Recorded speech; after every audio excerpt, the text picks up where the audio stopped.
Қарқаралының мен тумасымын өзі. Мынау жағаныңыз бұрынғы дос дейді ғой, сол жерде. Ал енді жасымыздан көргеніміз 32 жылды көрдік. Өзім 22 туғам, 32 жылды көрдік. Соған Қарағандыда өстік. Содан Қарқаралға келіп педучилищеде оқып жүрген кезім. 38 жыл түстім ғой деймін.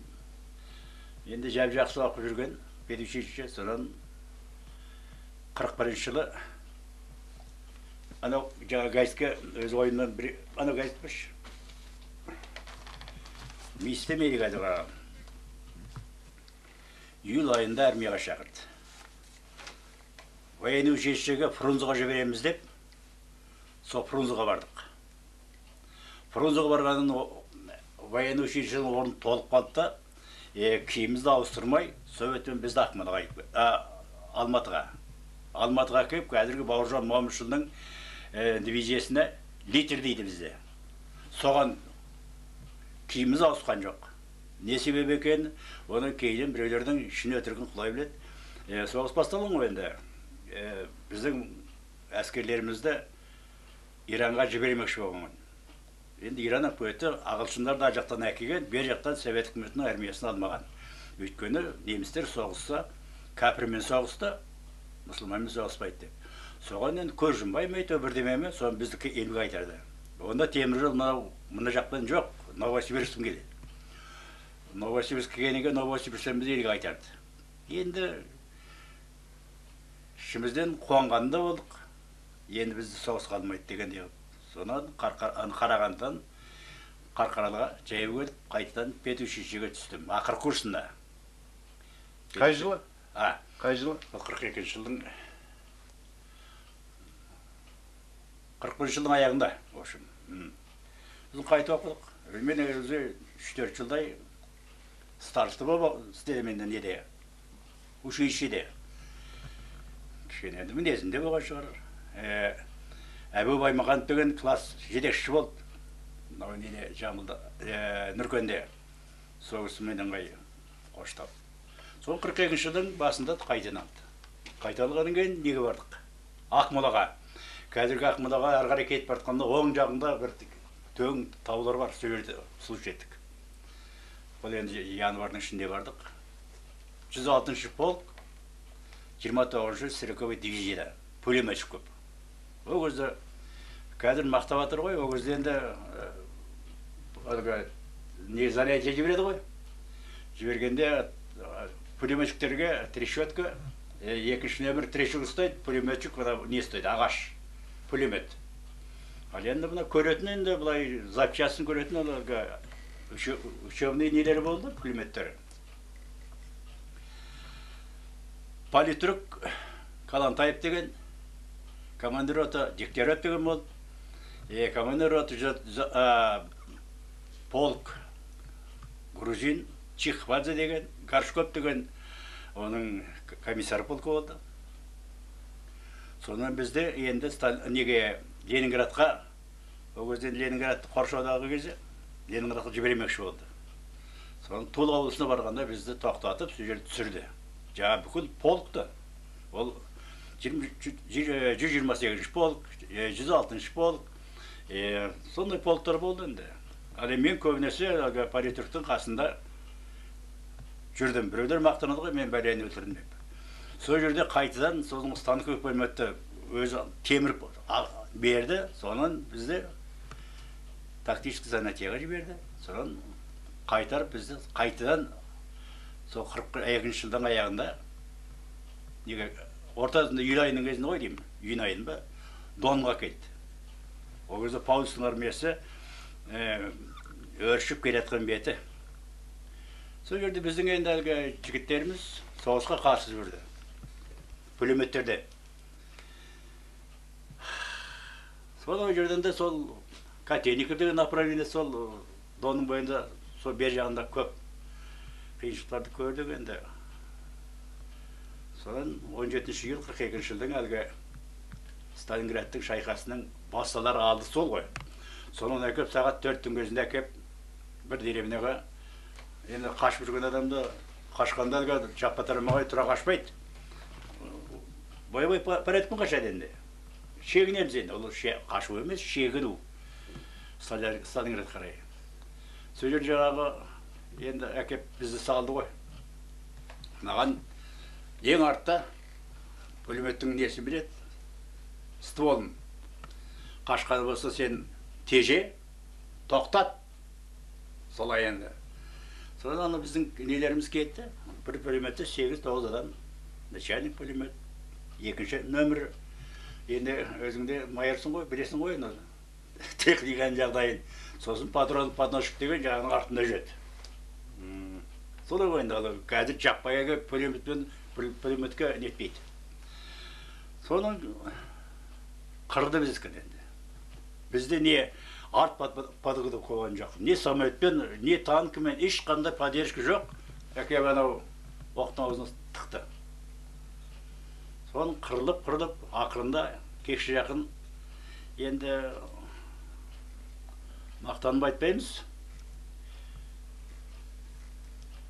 Стрелковый ротаның бір политругі тағы да зар ете жүргенде, аны политругпен политруг жақсы ғой, қасында жүргеннен кейін, ой, Дүйсенбаев, давай, залез суда деп, бірақ көкпе тықты ғой. Мен сұрады, обстрельный? Нет, деді. Я обстрельный, мен анау Украинада жараланғам, сосын мен Ақмолаға барып, сендерге политруг болдым. Подождем деп. Мен айтам, ана Калантаев мені ждет деп. Чо, ничего, пойдем. Подожди, көресің бе деп. Сон жаңағы саған кешкі шейін өлгеніміз өлдік, қырылғанымыз қырылдық, жаңағының арқасында мен аман қалдым. Окоптың ішінде жатырмыз, самолетті снаряд деп көгенді, боже мой дейді, тарс ет, курва дейді. Ол боже мой дегенде мен, ой, Құдай, ой, Алла, ол 40 жылдан пірім деп Құдайдың аузыма келе өзім комсомол болғам.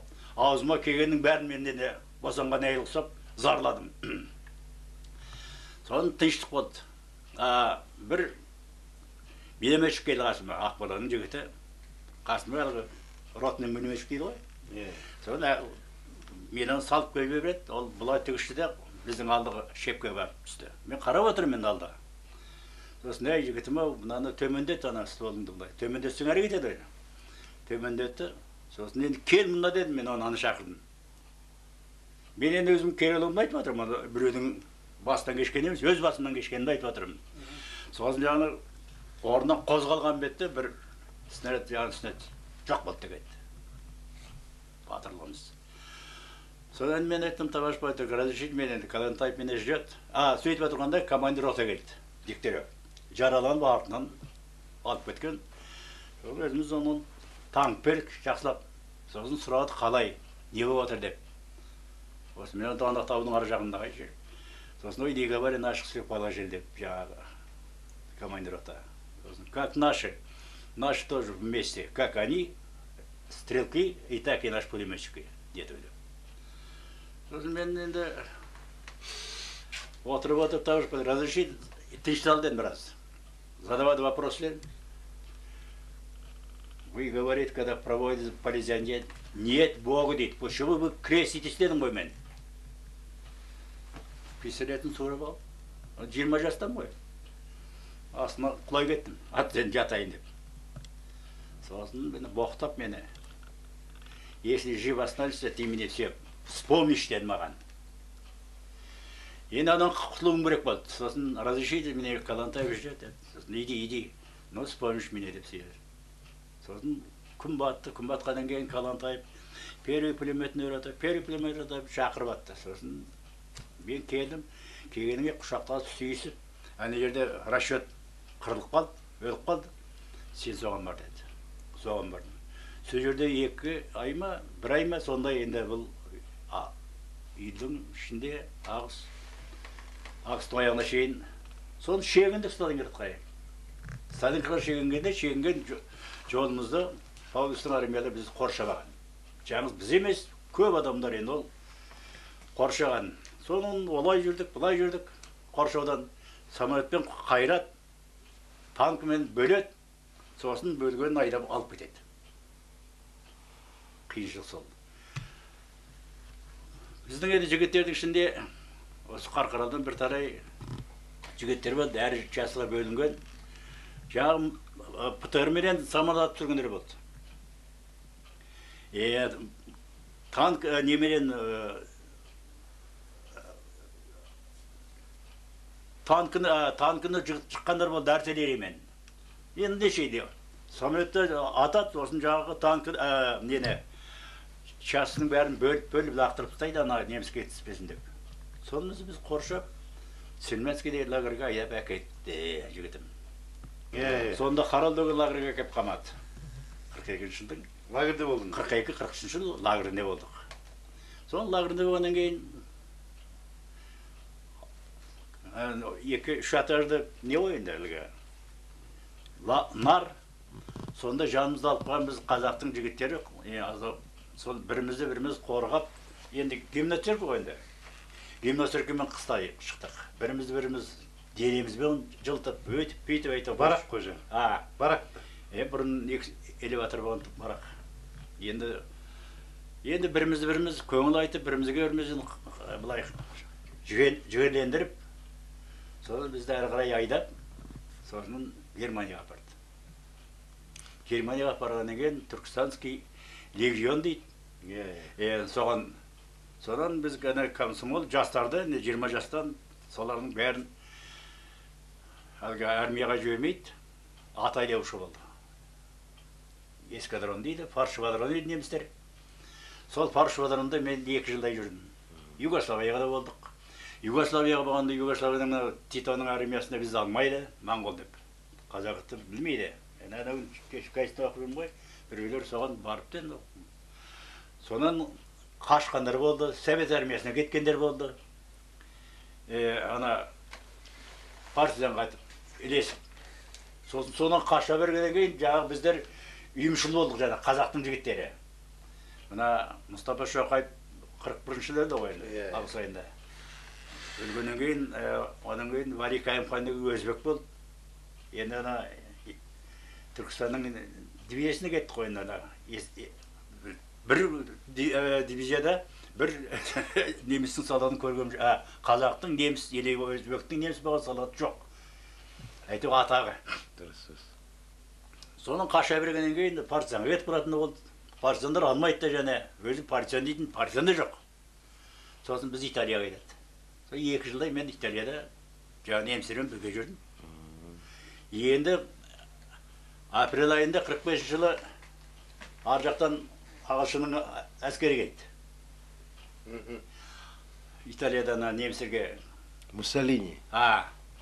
Муссолинің армиясы. Ал енді Бадальоныкі жоқ. Муссолинікі қашты, Бадальоның армиясы.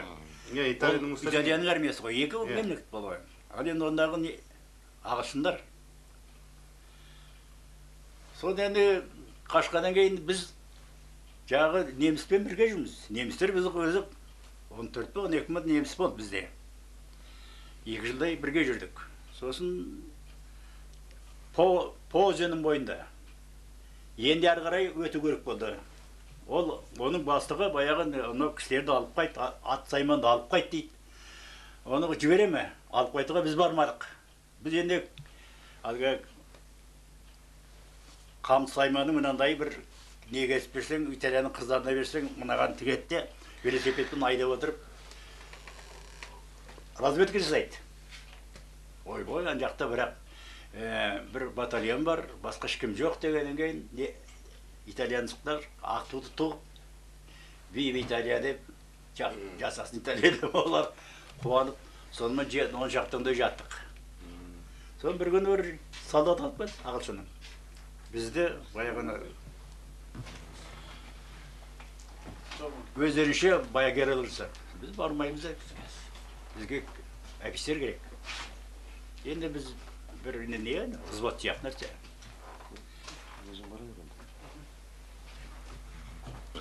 Ол енді басын бастағының аяғын енді... Дұрыс, қайтқаныңыз сол. Сонан ертеңінде танк кеткенмен бір майор ма, генерал, не, сондай бір әу келді. Кел, бізде сұрады, іштеріңде не бар ма, политрук бар ма? Бар, құрдастар о кезден де аса таршылық көрмегеннен кейін, қарын тойып жүргеннен кейін, мынау деп, бір құрдасымыз мынау политрук. Сосын немістен ішінде офицер бар ма? Бар, командир взвод сияқты. Анау командир взвод. Екеуін танкіге салып алып кетті. Сол олыға неге шейін, по өзенің ар жағынан разведкаға жүріп келді. Бұл енді Милан қаласының маңында. Барып, көрсетіп, сосын өздері енді ана қару-жарақты айтамыз. Кімге береміз? Қару-жарақ жұмыстарың жоқ. Біз сендерге не жібереді? Судабекір. Соған несіңдер деді. Сол Судабекірге мінгізіп, Римнің төменгі жағында Таранто деген бір қалаға алып келді.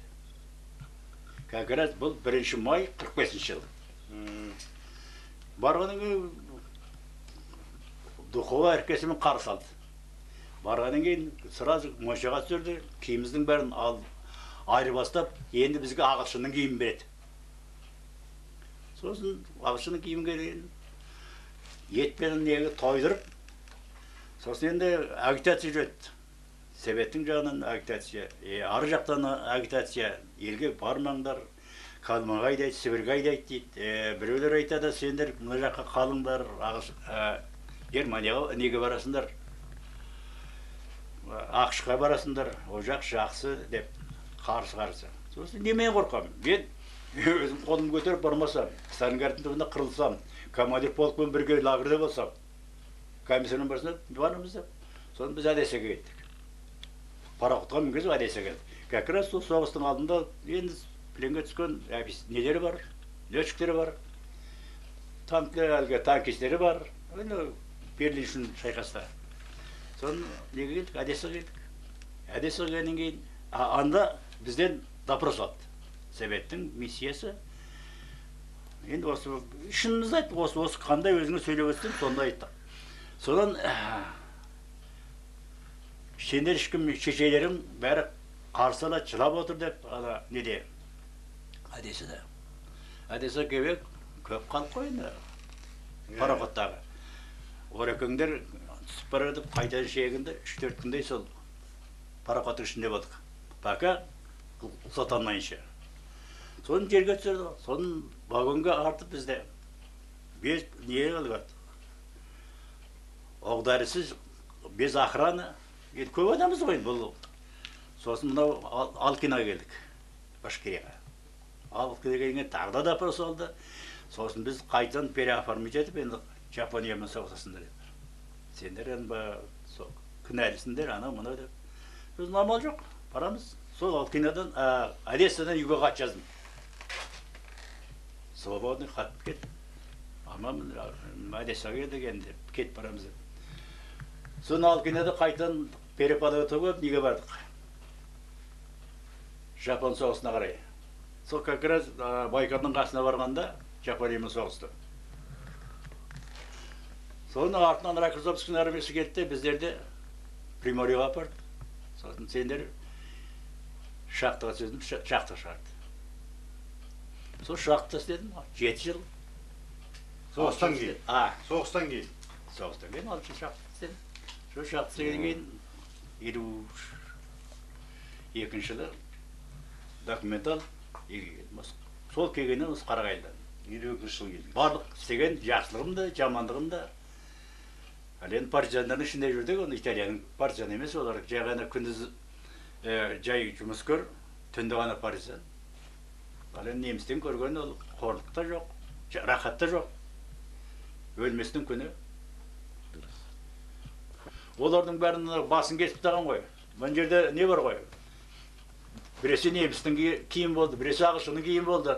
Соны басын кескендер балдар қайда жүрген беймін. Бастан кешкен қиыншылықты біздің балдар көрмесін деп ойлаймын. Енді айтым, қиналғанда Алланы да, Құдайды да аузымыз қырамыз, тойсақ, бәрін ұмытамыз. Ал енді негізінде мынау бірнеше совет үкіметінде халықтар бар, соңғы ең күшті халық грузиндер, одан кейін біздің қазақтар. Қазақтардың бір несі, қасиеті, алтыда жүрсе жылқы ұстап кісінейді. Кісінесе бірін-бір табады. Ал енді жақындаса, тістесеңіз, сен анаусың, сен мынаусың деп. О жақ қасиетін жүр. Бірақ біздің қазақтың қасиетінен артық қасиет жоқ. Рахмет. Енді ол елге келдік, сол келген бетте осы Қарағайлыға келдім. 53 жылдан бастап, осы Қарағайлыда ешқайда ауыл аштырғам жоқ. Мына балалардың бәрі осы жерде туғандар. Кемпіріміз анау сол Приморьеда үйленгенбіз екенбіз. Ал енді есігін ашпағандар да болды елге келгенде. Ана отағын сат, ана уақ деп хат жазып тұрдық қой енді. Сонда. Енді ол, ал енді қазір Қарағайлыда завод бабыстен 44 жыл, 56 жылдан осы 95-ке шейін істедім.